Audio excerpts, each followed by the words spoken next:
Welcome to Buffalo Pregame, your source for live Buffalo football discussion, news, analysis, opinions, and more. Presented by ASM Publications and Bills Digest. Hello, everybody, and welcome to tonight's episode of Buffalo Pregame. Happy for you to join us this evening, and there's been plenty of news and notes to report throughout the day from Bills practice, the first practice of the week leading into this weekend's preseason game against the Chicago Bears, also a joint practice mixed in, so plenty to get to.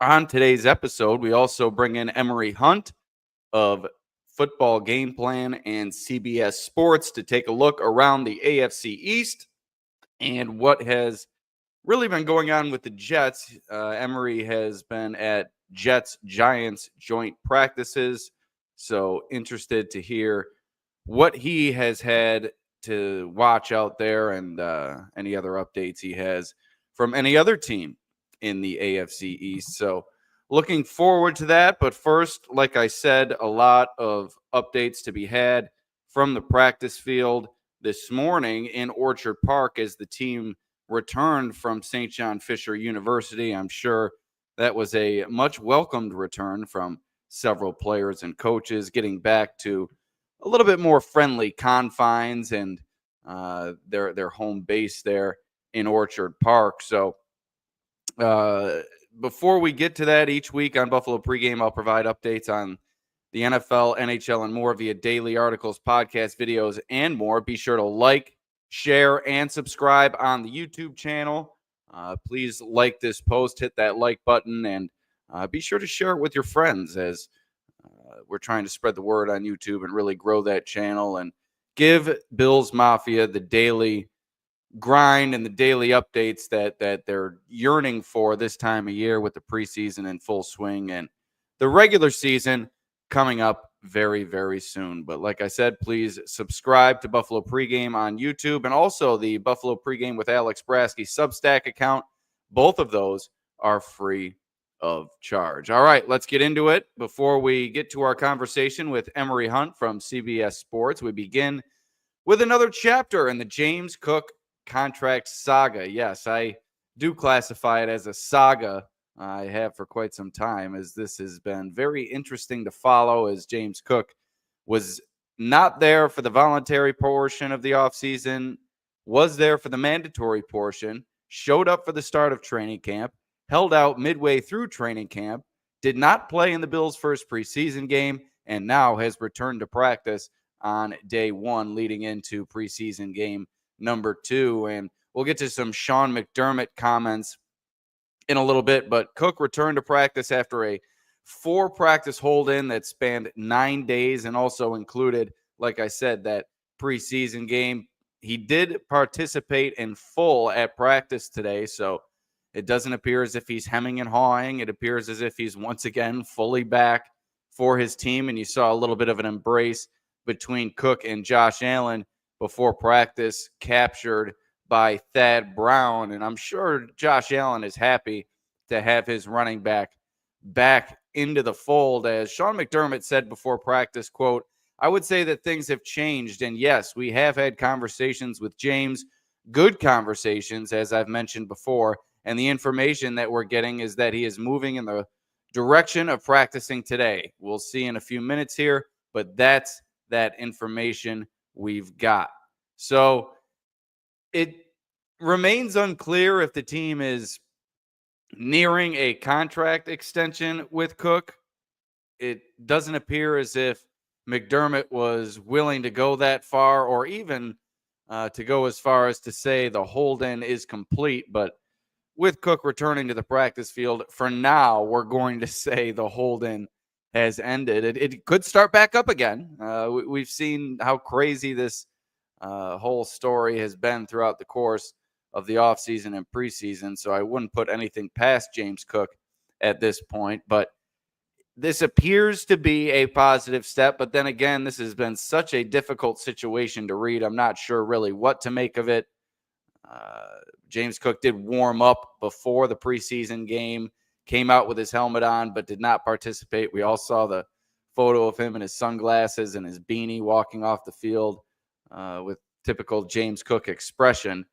But he was asked to comment on his whole hold-in comeback situation after the practice, and Josh Reed from WIVB and Bills Kickoff Live reported that Cook just kind of walked by reporters, and Buffalo PR chimed in for him and just said, not today. Maybe that means he'll speak later this week, tomorrow, or at the joint practice with the Chicago Bears on Friday.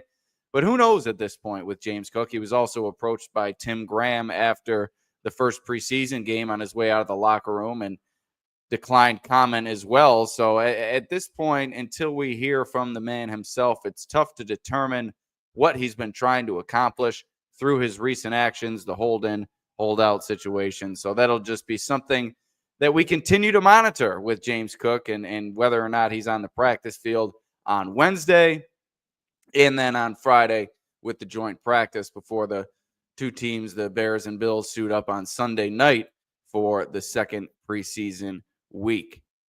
At the same time, does Hard Knocks have anything to do with this? I've heard some people on Twitter ask that, or I've seen some people on Twitter ask that question. Are they trying to give Hard Knocks some wood for the fire here and really do them a service after quite a boring episode 1 and try to give them a little bit of drama? I doubt it. I don't tend to believe in conspiracy theories, and although that's an intriguing one, I will say that I'm just not sure that that's true. And Joshua, thank you for joining all the way from Alaska. My goodness.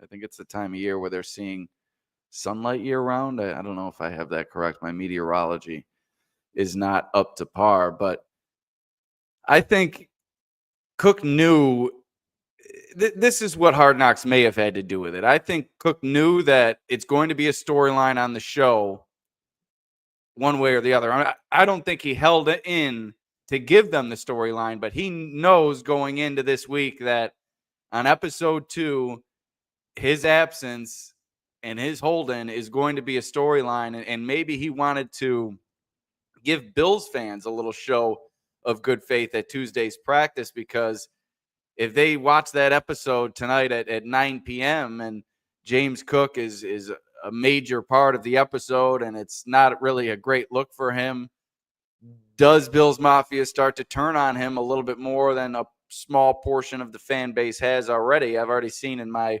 replies that a portion of Bills Mafia is not happy with James Cook and what he's doing. He's had full support of his teammates and his coaches and general manager for the most part at this time. But a lot of Bills fans just want to see Cook play out his contract, and I can see that. But at the same time, these guys' shelf life, it's limited. So it's a tricky situation, and James Cook has been handling the tricky situation as oddly as I can remember in one of these situations. And I don't think he's going to lose the support of his teammates anytime soon. But I will say this, Josh Allen did seem a bit awkward, a bit tentative talking about it during his time at the podium today, just kind of evading any substantive comment on the situation. And I think that's one time where a player in James Cook's situation, or one circumstance where you can start to lose the locker room a little bit, because if you are holding in and all the while not speaking with the media and forcing your teammates to answer for you, which at this time, this is a story and the media has to cover it as such. And with that being the case, you need to receive comment from somebody. And we've seen it from Sean McDermott and Josh Allen after practice today. In other situations, you see Cam Hayward with the Pittsburgh Steelers. He's holding in, but he's talked to the media a few times and maybe not cleared the air, but at least given his perspective on the situation. And I think by the end of the week, James Cook needs to stand in front of the microphone and kind of tell the people what's going on in his head. I'm sure there would be a little bit more understanding if he came out and went to the podium again, as he did, I believe it was, on the first day of training camp at St. John Fisher University. But at this point, like I said, I just don't know what to make of it. let's all tune in to Hard Knocks later and see where it goes from there. I'm sure the discourse is sure to heat up a bit when it comes to James Cook at 9 p.m. tonight on HBO. But let's move on to some practice updates before, like I said, before we bring in Emory Hunt of CBS Sports and Football Game Plan. I want to remind you, please like this post on YouTube. If you have a moment, please go to YouTube on the app and like this post. Buffalo Pregame with Alex Brasky. We're live right now, obviously, so just hit that like button. It would really do us a great service at Buffalo Pregame. But as far as practice updates are concerned, the most, I think, the thing that caught my attention the most and fans' attention the most was Dion Dawkins' apparent injury. He left practice about an hour early per reports.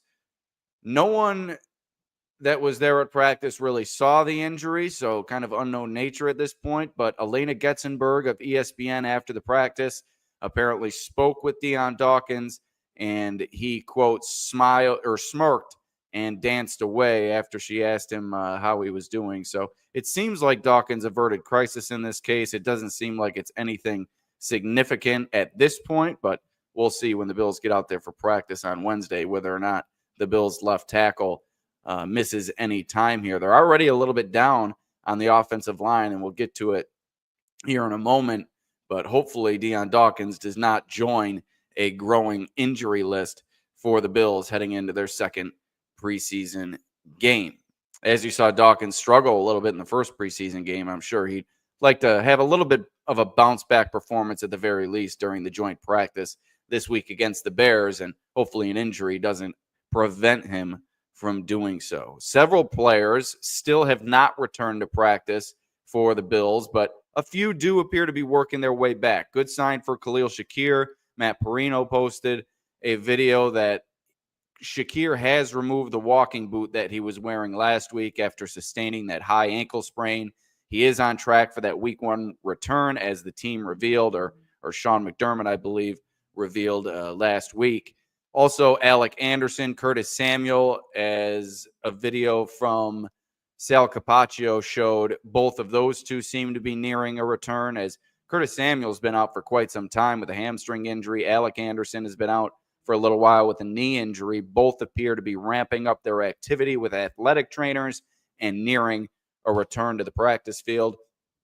Tylon Grable, Cedric Van Pran Granger, Shaq Thompson, all of whom did not practice on Tuesday. And those are two more offensive line injuries joining Alec Anderson and potentially Dion Dawkins. The depth is starting to get a little bit depleted here. I know that it seems like they're going to get Alec Anderson back.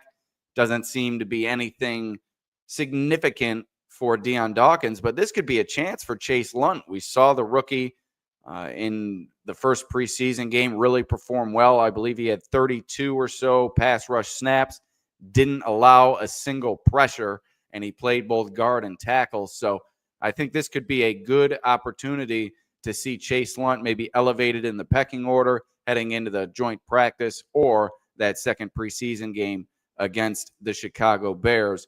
Another injury of note, or two injuries of note at the safety position, both Cole Bishop and Taylor Rapp both returned to practice on Tuesday, albeit in a limited capacity. Bishop missed the last 6 practices with a quad injury. Both he and Rapp missed the preseason game against the New York Giants. And before the practice, Sean McDermott mentioned how Cole Bishop is missing valuable time here, and he related it back to kind of last year in what Bishop dealt with the shoulder injury and how he wasn't able to get his footing. And it's kind of the same thing this year. And just mentioned how they're kind of running out, him and Bishop running out of, or him and Rapp, running out of time to build that chemistry at the safety position, which is such an important position within this Bills defense, and it requires kind of that symmetry on the back end. So not having Rapp for a little while, but particularly not having Bishop for the last 6 practices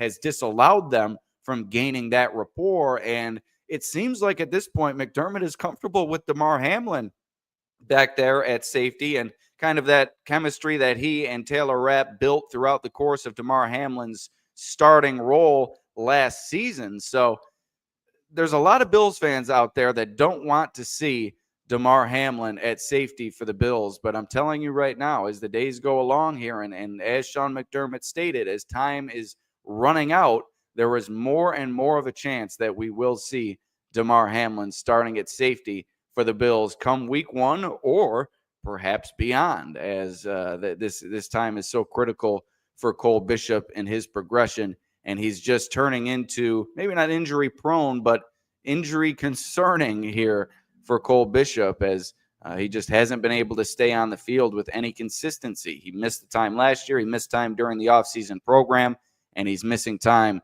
once again. So I don't want to panic quite yet, but at this point, I think Damar Hamlin is starting to work his way to the forefront of this conversation. And I think there was an overreaction to that play for Damar Hamlin in the first preseason game. Listen, it's the preseason. You're already down a couple of safeties. The last thing you need is Damar Hamlin diving in head first for a play at the pylon that he might not even make and wind up injured, and to have the position become even more depleted. And not even to mention, I'm not sure he had any chance to make the play considering the coverage he was playing in the midfield and how far away he was from where the catch was made. So I think there was a little bit of an overreaction there, as there typically is with any kind of downside for Damar Hamlin. So I think we need to take a deep breath and let things play out here. And remember, as Sean McDermott alluded to in his comments, we still don't know what Cole Bishop can do as a full-time starter. He has yet to prove anything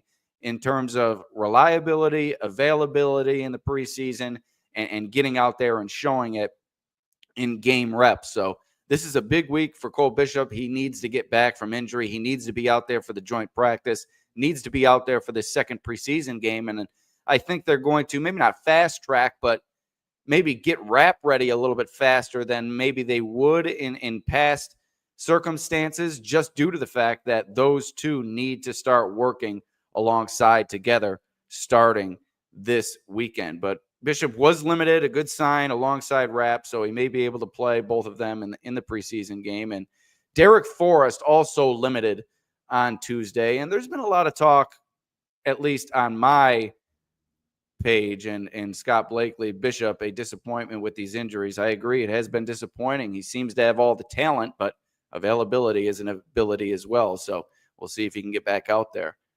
But I've seen some questions about Derek Forrest, and I'll just be honest. From my time at training camp, I did not see much from him, dating back to the offseason program and reading others' reports as well. I'm just not so sure he has a great chance to make this roster at this point. Especially considering the young talent that the Bills feel that they have at that safety position. You don't want to stunt the growth of a Cam Lewis or a Jordan Hancock, who's suddenly turned into a preseason training camp darling for Bills fans after a couple of impressive clips posted about hours after the first preseason game. And Johnny Utah, another comment on Damar Hamlin: it's not about the shortcomings of Damar. It's that we have yet again the idea that it's okay that our first and second round picks aren't starting. I don't think they're okay with it, but at the same time, I think there's something to be said for what McDermott is trying to get across, and the fact that he does need to be out there with a little bit more regularity and give Taylor Rapp a chance to build that chemistry, because you're kind of playing on a string back there. And if one thing goes wrong with one player, it puts the other one in a terrible position. So you do need to refine playing alongside one another. And as I keep saying, that chemistry that you need at that safety position. But let's talk about Jordan Hancock, and a lot of people wanting him to be thrust in to a starting role, or at least a contributing role here. And Sean McDermott was pretty much asked point blank whether or not Hancock is close to earning that role. And he said flat out no, but he did say it is in a good way, which doesn't really make sense. But as he elaborated, I kind of understood where he was coming from and what he meant. He simply discussed the team's cross-training of Hancock between the safety and nickel cornerback position, and simply saying that before I think the team can trust him as a top contributor, he needs to prove himself in the understanding of both positions within the Bills defense. And I think it's a lot to ask at this point, just a couple of weeks into training camp. I think it's a lot to ask for a rookie to have complete understanding, especially to the level that DeMar Hamlin or a Cam Lewis would have, two players who have been in this system for quite some time. So I think he would have to leapfrog over both of them, and I don't think the team is even close, as McDermott said. I don't think they're even close to ready to doing that. And you saw a couple good clips from Cam Lewis coming from the game against the Giants, and I like what they have in him as well. He's got no fear out there, knows the system, like I said, very, very well, and we all know how much the Bills really favor experience, especially on the defensive side of the ball. But finally, the last report from practice from Matt Perino, really lauding Keon Coleman's performance at Tuesday's session. Another dominant day. He's really dominated training camp. And you saw the catch from Coleman. If you didn't, go check it out on X. The back shoulder throw from Josh Allen. And that's something that Allen said the two have been working on to develop the timing between the two, not only on the back shoulder, but also the deep ball throughout the course of training camp. And I think we've really seen the back shoulder throw come along pretty strongly over the course of the past several weeks. So that timing seems to be getting there. And also Sal Capaccio posting a video of Allen tossing it to Keon Coleman, just simply running a route on air. And the connection between Allen and Coleman really couldn't be any cleaner on the play. I don't think it was even a defender guarding him. It was just a coach or something. But you can just tell based on that clip and more that we've seen throughout the course of training camp and the preseason, well, training camp, I should say, that the dynamic between those two is starting to smooth itself out, and it's really setting itself up for a big second season. Allen and Coleman, the connection that is. And you can really tell these two have spent plenty of time throwing together throughout the offseason. I am not sure if there were reports that the two got together outside of what we've seen at the team facility, but you could just tell the amount of reps that the two have taken together is really working wonders. And I think this is a big week for the joint practice for both of those players and Dalton Kincaid as well, to get on that level with Josh Allen heading into the regular season and not to skip a beat come week one against the Baltimore Ravens. We didn't see much with Mitch Trubisky on Saturday in terms of throwing to those two players. So I'm sure with the joint practice coming up, that's going to be a great opportunity for those three to really, really get involved. And we're going to have to pause here for a second because I'm not going to lie, I forgot to download Emory's interview here.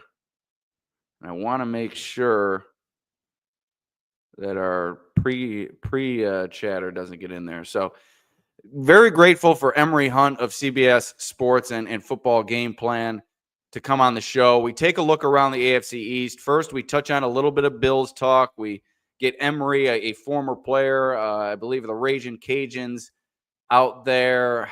What are Ragin' Cajuns? I know it's Louisiana Lafayette. Ragin' Cajuns. Yeah, Louisiana Lafayette Ragin' Cajuns. He's got the helmet and the jersey, I believe, behind him in the interview as John Robert chimes in. There was rumor that before training camp, Keon practiced with Josh in Miami. So, yeah, you can tell these two have really done all that they can to work on that dynamic. And you're welcome, Johnny Utah, as he says he appreciates all the reports through myself, just upset with the Hairston injury, and now Bishop might not start. It is very frustrating, and I don't blame people for being frustrated with the state of the Bills' injury situation, as it has not been ideal in any sense, as there's been several players out, and it's taken them quite a while to return. It doesn't seem like it was nothing injuries for many of these players, and it's just been a long road getting them back, but it does seem a few are on the way back. So something to be positive about there. I'm interested to see where this starts with Emory. You might hear a little bit of unclean radio here, but here we go. Emory Hunt from CBS Sports and Football Game Plan. Very thankful that he was able to join us. Of CBS Sports and Football Game Plan.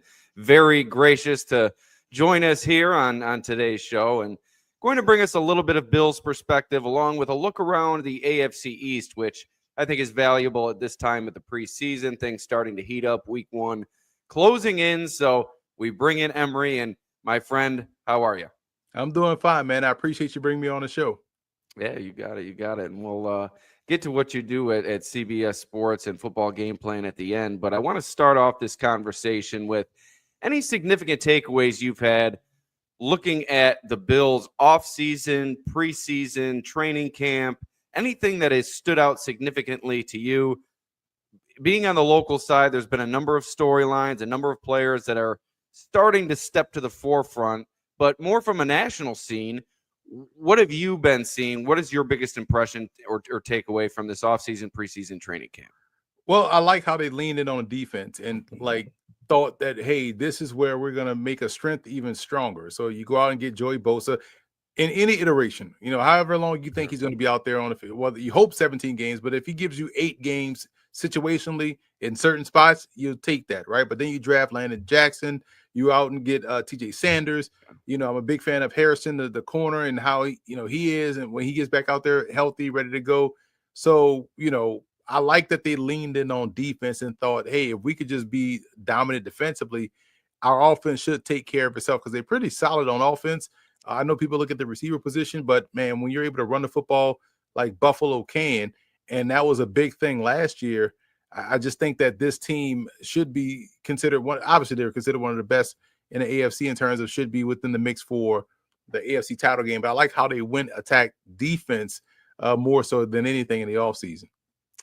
And before we get into the AFC East talk, let me ask you about the James Cook situation. I don't know how in-depth or up-to-date you are with the situation. His hold-in lasted 4 practices, I think a total of about 9 days. He refused to play in the preseason game, but he was back at practice today on Tuesday. So it seems to be a positive step. Now, historically, in your experience following these situations, how does it impact a player going into a season if things aren't resolved? Because if you ask me, I'm not sure the Bills are as close as some are reporting with James Cook and his representation, and I'm not sure that they're going to get something figured out in terms of a new contract before the season. So historically and following the game and following the league, how does this impact players if they try to make their leverage play and it doesn't work out heading into the regular season? And I guess, how do you think it'll impact James Cook if that's the case?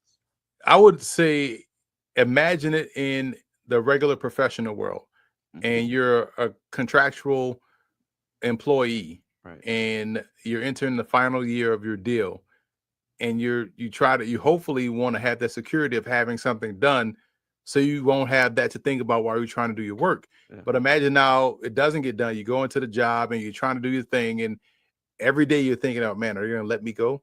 Man, are they going to re-sign me? Man, do I have to start planning for another job? Man, do I have to interview? So now apply that to football, where you're thinking about all of this in a very physical game. And we saw this manifest itself with Dak Prescott going through that same thing. He broke his ankle. Thankfully, Jerry Jones did right by him and paid him because that would have been detrimental to everything. Man, I was trying not to get hurt. I was trying to do the right thing, and I ended up getting hurt. Now I don't get that big contract extension. And so for James Cook, I could see how that could, play with his emotions as he's playing the most physical position on. Everybody's trying to tackle you on every given play. You hit the ground virtually every play as a running back. So it does affect your mental, which we know mental stress becomes physical stress. And so that's why I hope they get this done, because if we're being completely honest, if James Cook got the football late in that ball game against Kansas City, the Bills win that game and go play the Eagles in the Super Bowl. So he understands I have the leverage. He got better every year. He gained weight, so he no longer goes down by these arm tackles anymore. He stopped putting the ball on the turf, and he's become a significant threat as a runner, both to hit the home run and how he seems to navigate well in short yardage situations. So in his mind, it's like, hey, man, I did everything you asked me to do. I got better. I refined my game. I still worked on my body. Pay me like how I am worth to this football team. And I think that's the major frustration that he has right now with the organization. But again, I always say compare this situation to anyone in the regular workforce. You feel the same way Cook feels, and I think you would understand it better from that perspective. Yeah, with that cloud hovering over you, and especially in a profession, as you mentioned, that it's not like you and I, where if we do move on from one profession, there are other opportunities. If you get hurt in a situation, your opportunity could go up in a cloud of dust. So I think it was smart of Cook not to play in the preseason game. Now, the communication between the two sides hasn't always seemed to be as crisp as it needs to be, but it does seem they're on a better track now, and hopefully moving forward, they're able to work something out. I just am not so sure, because Cook claiming that he wants the $15 million, I'm not so sure the Bills are anywhere close to that. I think they're closer to the $11 million range that you saw Kyron Williams from the Rams get. But let's move on to the AFC East talk. And you were at Jets-Giants joint practice, and you tweeted out a few observations, and I found a couple of them intriguing. I've taken in a little bit of the coverage that has surrounded the Jets throughout the offseason. I like the stamp that Aaron Glenn is putting on that organization, and it seems like the offensive line room is coming together a little bit. What did you see during your time on the field watching that joint practice between the Jets and Giants? Instantly impressed with the quarterback situation for the Jets. Like, the depth chart is really good, from Fields to former UFL MVP Adrian Martinez, who had a really good day. Undrafted rookie Brady Cook was impressive as well. They all have that same dog mentality. They all have the athleticism. They all will try to find a way to make a way. So you like the mentality of the quarterback position and the physical skill set that they have. That gives you a chance in the NFL. Then you talk about the offensive line. I thought this was the best type of practice to go up against if you have young tackles, right? And in terms of Olafonwu and also Mimbu, right? And so when you think about that, going up against Brian Burns, Mimbu now knows who Brian Burns is.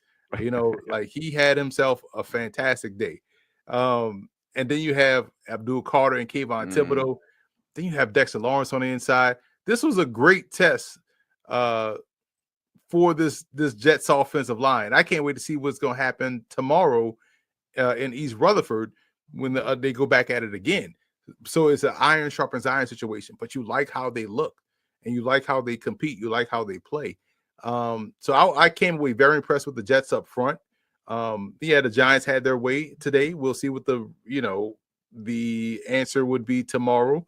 And then the way the Justin Fields played with the tight ends, and the way, you like how someone who was much maligned, justifiably so, in college, talking about Arian Smith, the rookie, and he didn't drop a pass today. Like, he had some tough catches over the middle of the field, had a tough catch inside the red zone. So, this team is going to be the AFC version of the Detroit Lions. They look good in the backfield.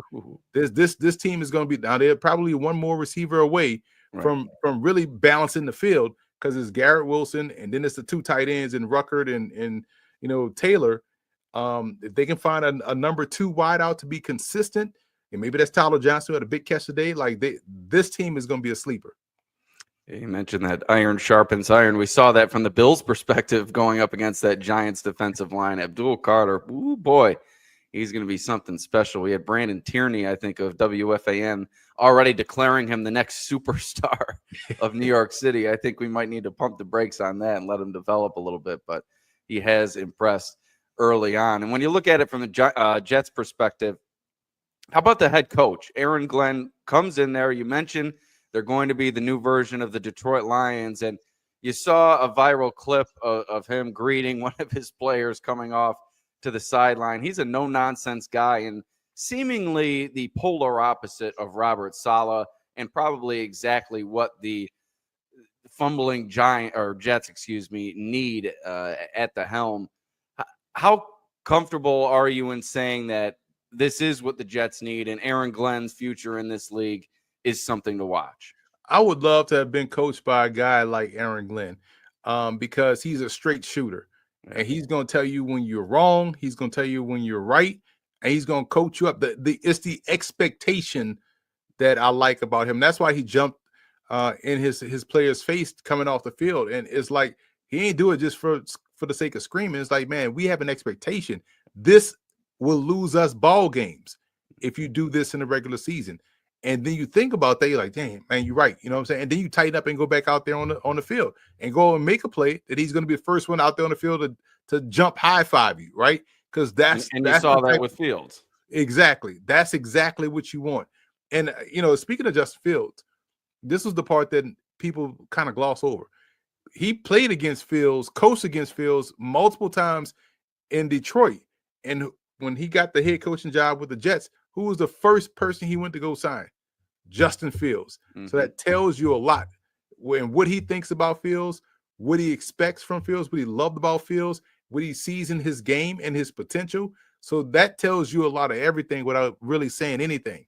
And so that's why I feel like this team, the mentality is going to be where it needs to be.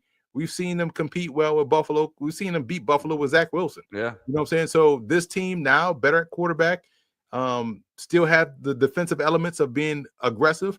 And on offense, they're better on the line of scrimmage and in the backfield and at quarterback. That's what I'm saying. Aaron Glenn was probably the perfect guy for New York at this time. And he's been through the trenches. At least I heard Steve Tasker talking about him on, I think, the broadcast on the Bills preseason game, and just mentioning how he was a tough player to play against. And he seems like he's going to be a tough coach to coach against. And you talk about Fields as well. I saw some post-game press conference recording, and he was talking about how it wasn't always easy for him to move on from poor play and really within the game from play to play. But he says that as he's gone on in his career, he seems to have settled in that regard, grown a little bit more confident, and realized that you have to kind of turn the page. So it is interesting to see what Fields has to offer within this Jets offense this year.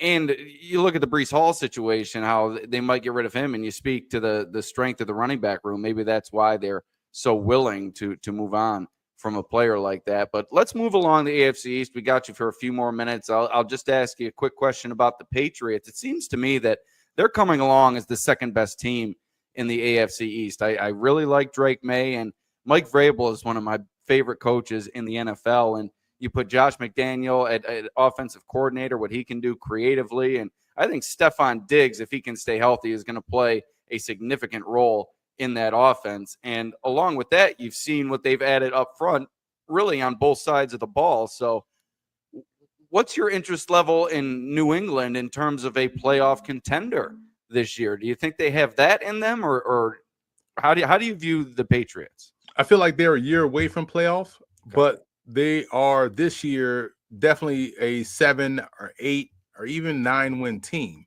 I trust the Jets a little bit more offensively than I trust the Patriots right now.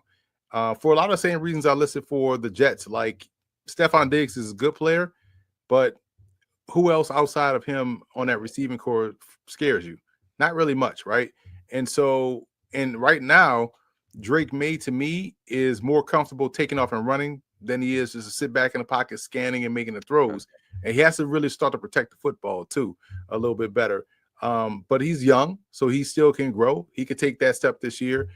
I love their run game. I love their defensively. They'll be top 10, and special teams looks to be good too, both returning and kicking. But the defensive side of the ball is going to be top 10 based on what they've added and how they play. They were physically dominating Washington in that preseason game at every level of the depth chart. So same thing I said for Aaron Glenn, I'll say the same things for Mike Vrabel. That's the kind of coach you want to play for, because he's going to raise your level of play because of the expectation. And if you're able to run the football, play defense, that floor alone helps you win a lot of games because a lot of teams don't match physicality really well. And so it'll be interesting to see if they're one of the teams that go out and try to add a receiver, to go along with Diggs to balance the field to then help take the next step forward. I think that's a team that, I would circle say, hey, who's going to step up at wide receiver 2 for them? That's a spot where a move could be made. But in terms of like the offensive line, the run game, the defense, they are right now a good football team they're not going to, in their losses, I'll say this, in their losses, it won't be by double digits. Yeah, and I'm really excited to see what Travion Henderson, after he took the opening kickoff of his NFL preseason career, I think it was 100 yards straight to the house. I think he went untouched, just outran everybody. He's an electric player. I liked him coming out of the draft. I thought if the Bills-James Cook situation was a little bit more foggy than it turned out to be, maybe pull the trigger on a player like that. But he goes to New England, and although if you're a Bills fan, you avoided Abdul Carter playing against you in a New England Patriots uniform due to that win over the Bills last season. You do have Travion Henderson to deal with over the next few years, and I think he's going to give Bills fans plenty of headaches. And last question, just the Miami Dolphins. Do they have anything left to kind of turn this thing around, or are they really on their way downhill? It seems that way to me.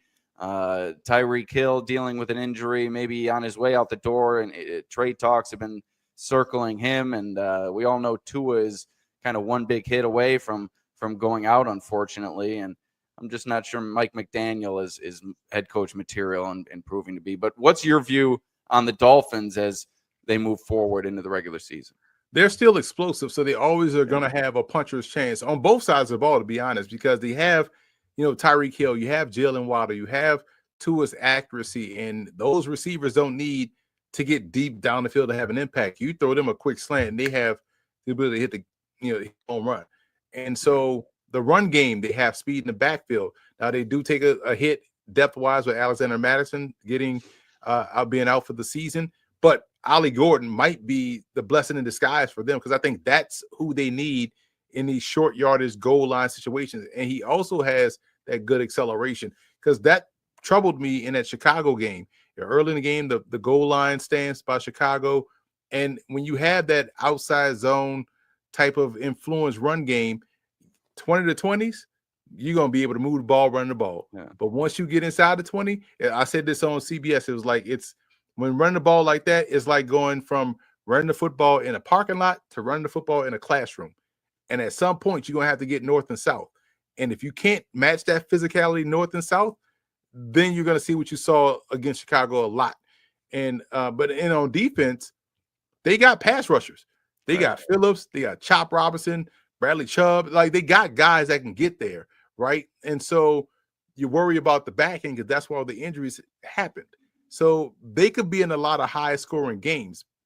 And if you got a good defense with a little bit more speed than normal, you can slow them down. But if you don't, they have a chance, just like the Bengals with no defense, they have a chance to really put up points and really make you get into a track meet that you ain't equipped to run. And we've seen that before from the Miami Dolphins, 70 points in a game last year. And I think it was last year. But with Jalen Waddle, Tyreek Hill, Tua, if they're able to get it together, I think it could go one way or the other. But I'm just not confident entering the season, especially you look at the injuries they sustained along their pass rushing front. And like you mentioned, well, in the past on the pass rushing front and currently in the secondary, I'm just not so sure things are going to hold up on the defensive end. But Emory, I appreciate you joining me. Tell the people where they can find your work on CBS Sports and Football Game Plan. But literally follow me on F-Ball Game Plan on Twitter, Football Game Plan on Instagram, CBS Sports HQ. I'm all over CBS Sports HQ in studio giving my thoughts, analysis, breakdowns. So follow me there for all of my content. And if you're, want to know more about the depth of the rosters across the NFL, you can still pick up my 2025 draft guide. It's the largest draft guide in existence, over 1,000 individual scouting reports. So if you want to know about Wande Owens out of New Hampshire, we have a scouting report on it. We was on him before everybody else, right? So go to footballgameplan.com/2025 draft guide. Pick up your copy today. It is great during the preseason because we know rosters are transient. And if someone had purchased my draft guide from 2020 to now, right now they would have over 5,400 individual scouting reports. So you would have a pretty good grasp on the entire NFL, UFL, and CFL. So it's a great resource. It helps give you a good perspective on what your team has. And if somebody gets signed, who that person is. That's why it's a very, very valuable, the best draft guide that's out there. That's year-round relevant. That's why we have you on, these players like the back of your hand. And I saw you on CBS doing the Shadur Sanders, letting people know. We didn't have a chance to ask you about that, but maybe next time we have you on. And once again, I really appreciate your time. Follow Emory on X and also F-Ball Game Plan anywhere on CBS Sports HQ. Emory, my man, thank you. I appreciate it. Appreciate you.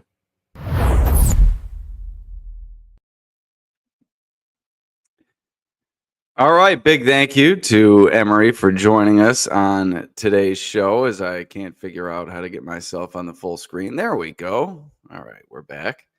Appreciate all you tuning in. We did have a couple of comments during Emory's section. No, he did not say the Jets are going to the Super Bowl. Just said that he thinks that they're an under-the-radar squad. And I think a lot of what he says rings true. I really like Aaron Glenn. And if Justin Fields has figured it out, that would really vault the Jets forward in my mind. And if that offensive line can hold things together, I think that would really turn the tables in terms of how I view that team entering the season. Quarterback and offensive line were two of my biggest question marks for the Jets entering the season, and it seems like they're on their way, maybe not to solving those, but improving where they were at both positions a year ago.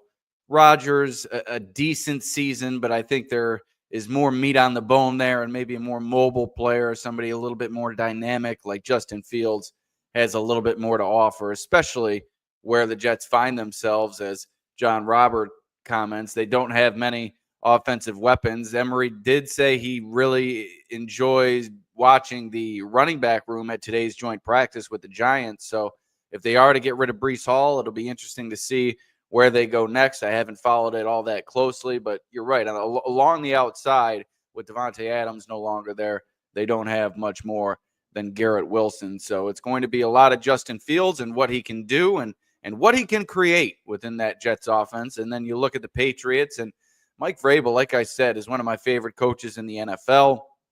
And I think that Stephon Diggs is in line for probably 70-ish, 70, 80 receptions this season. I think he's going to be heavily utilized, and I think he's still got something left in the tank. If he can stay healthy, you saw in Houston last year, he was pretty solid before he exited with that knee injury. So if he can rebound and get back on the field as soon as week one, Stephon Diggs could really make an impact out there. And like Emory mentioned, that defense with Mike Vrabel is going to be tough. They committed to so much up front this offseason, so there's no doubt that defense should be stout for the New England Patriots. And I'll maintain what I've said all offseason. I think the Miami Dolphins are toast. I don't think they have anything left in the tank. I think Tua is what he is. I think they can get it going offensively, but that defense is just going to be a mess. Unless they get a hell of a pass rush, that secondary is going to be picked apart when it comes to decent quarterbacks. So I'm not high on the Dolphins at all. In fact, I'm very low on the Dolphins. And Steve Noble saying he doesn't believe the Steelers ever used Fields properly. And yeah, that very well could be true. Who's the offensive coordinator in New York? We're going to have to figure that out on the fly. You got Glenn, the defensive mind, but New York Jets offensive coordinator, Tanner Eggstrand. He was hired.